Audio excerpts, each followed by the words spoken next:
మీరు కూడా చాలా కష్టపడి ఇండస్ట్రీలో చాలా ఆటుపోట్లు ఎదుర్కొని ఈ స్థాయికి వచ్చారు. ఒక హీరోగా చాలా కష్టపడి వచ్చారు. లాస్ట్ టైం నేను ఒక ప్రెస్ మీట్లో ప్రదీప్ రంగనాథన్ గారిని ఒక క్వశ్చన్ అడగడం జరిగింది. హీరోగా ఆయన చాలా కష్టపడి వచ్చాడని ఆ కష్టాన్ని చెప్పాలి అనుకున్నాను, కానీ ఆయన్ని డీగ్రేడ్ చెయ్యాలి అనుకోలేదు. ఇప్పుడు మీరు కూడా సేమ్ అట్లనే ఎలాంటి బ్యాక్గ్రౌండ్ లేకుండా ఒక ఇండస్ట్రీలో ఒక సక్సెస్ఫుల్ హీరోగా రన్ అవ్వాలి అంటే అది ఆషామాషి కాదు. మీరు చాలా ఫేస్ చేసి వచ్చారు. ఏం చెప్తారు దాని గురించి ఒక హీరోగా? నన్ను అడగండి అమ్మా, పర్లేదు. కానీ పక్క స్టేట్ నుంచి ఓ హీరో వచ్చినప్పుడు అలా కించపరిచే క్వశ్చన్లు అడగడం మంచిది కాదని నా ఫీలింగ్. తప్పుగా కాదు.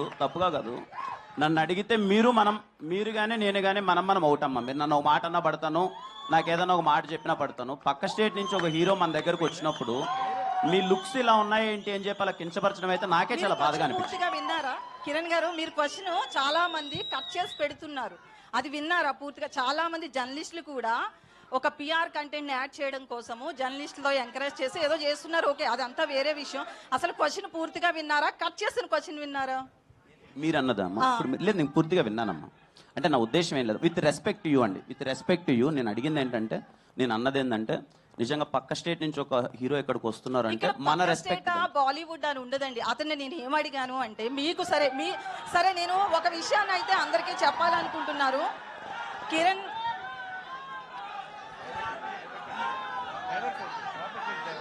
ఒక్క నిమిషం, సారీ అండి, మీరు అడగండి ప్లీజ్, మీరు అడగండి. నేను ఒక హీరో కష్టపడిన దాన్ని చెప్పించాలి అనుకున్నాను, కానీ ఆయన నేను తక్కువ చేయాలనే ఉద్దేశం నాకు లేదు. ఇది మీరు ఒక కష్టపడిన హీరోగా మీకు తెలుస్తుంది కాబట్టి మాత్రమే నేను ఈ రోజును కూడా మిమ్మల్ని అది గుర్తు చేస్తున్నా, అంతే. ఇంతకు మించి ఇక్కడ ఏం లేదు.